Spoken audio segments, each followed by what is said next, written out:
doctor says, the former treatise have I made, O Theophilus, of all that Jesus began to do and to teach. First he did it, and then he taught. And people listened to what he said because of what he had already done. And you know, our works in the communities where we live will make way for the words. They'll be winsome. And they'll open people's ears to hear what we're saying.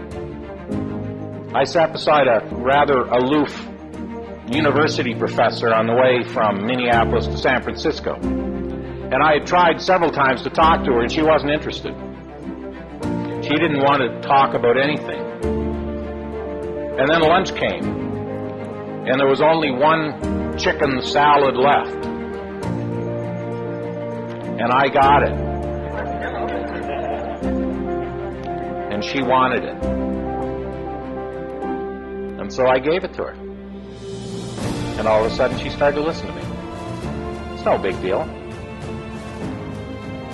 But people are always trying to connect what we say and what we do. Right?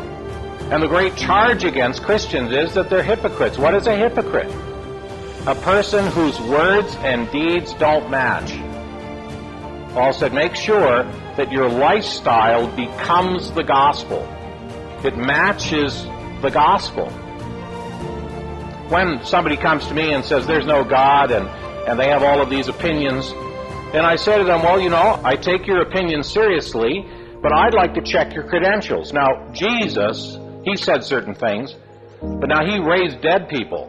Have you raised any dead people lately?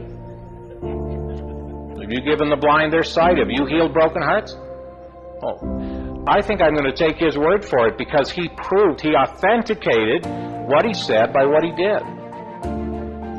And Christians, that's what the world's looking for with us. Now, we can talk about the peace of God all we want, but if we cut somebody off on the expressway and we push our way in on the line and our nerve endings are hanging out all the time, people are not going to take us seriously, are they? If we speak about the joy of the Lord, but there's no joy in our lives, it's because we have not been feeding on the words of the Lord Jesus. We haven't been taking those words in.